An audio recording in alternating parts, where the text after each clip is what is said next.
All right, I just wanted to show why I really do believe that this is Obama, and how I really believe this backlash card is really coming into fruition here. And all you got to do is go to the judge report. It's as far as you got to go. It's plastered all over this front page today. Detroit McDonald's forced to close after employee walkout. Protests expand to 50 cities. Demand $15 an hour. All the major news networks have been carrying this supersized strike story. A bunch of people pissed off about the economy and their wages, and rightly so. It should be.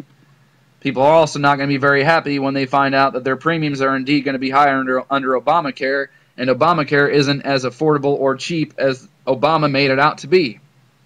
People are not going to be very happy when they find out that Obama's been bypassing Congress to go after their guns. It's not going to go over well either. And this whole thing in Syria, the Associated Press now has come out and said that the United States intelligence, the United States officials, have come out and said, we absolutely don't know. We don't know who used the chemical weapons. We don't know if it was Assad. We don't know if it was the rebel forces. Came out and admitted it. Not sure anymore. Now they really don't know. Which is why you got Britain and you got France, who are all of a sudden backing off a little bit, saying, you know, maybe this isn't such a good idea to go ahead and invade that country. The approval rating to go into yet another Middle Eastern country among the American people is at single digits. But Obama and John Kerry seem to have it in their heads that they're going to go forth into this thing anyway. They're just sure that they got to do it. Because if they don't, just like Jim Talent said, a senator I was listening to 97.1, one of my local news talk radio stations, was on there saying, you know, if they don't go in and do anything, well, then America looks like a bunch of pussies because we don't back up our tough speech. So either way, the American people are coming out as a loser in this situation, that's for sure.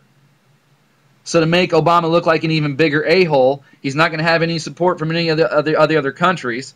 He's not even going to have any support from the American people. It's going to be a completely just unilateral decision, if you will. And then don't forget, also in October, we have yet another debt ceiling talk. Not sure how that's going to go over or what's going to happen, but I can guarantee you this, the American people will be the loser out of that one like we are every single time.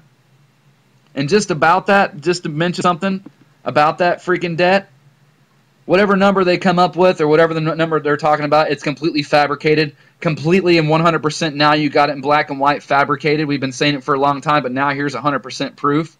For the past 100 days, they've kept the debt frozen and have been allowed to continue to borrow. So no one really knows for sure what the 100% accurate number is, because the debt hasn't moved for the past at least 100 days, and it's not going to move for the next till October, till the conversation, the debt ceiling thing comes up.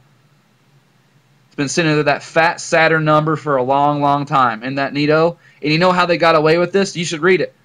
It's amazing. They wrote a letter saying we can do it. It's cool.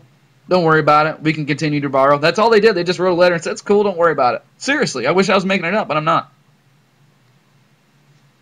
So, sure to see a whole lot of things shaping up for this to come into power, or come into play, I mean. Because if we're really going to go to war again on a broken economy, people think they have hard economic times now. Don't forget and don't even worry about the $85 billion a month of QE4 that's been printed forever now, for a year, going on a year now. That hasn't even taken effect yet. Overnight, things are going to change, and they're not going to be for the better, and people are going to be pissed off, and we're going to see this card come into play. Absolutely. Makes sense why they're buying up all sorts of ammunition, gearing up for what seems to be some sort of domestic war, does it not? My opinion, though. It's just me. So, thanks to everybody for watching. Thinking of my teammates. Thinking of my subscribers. Appreciate all your support. You all are awesome. Thanks.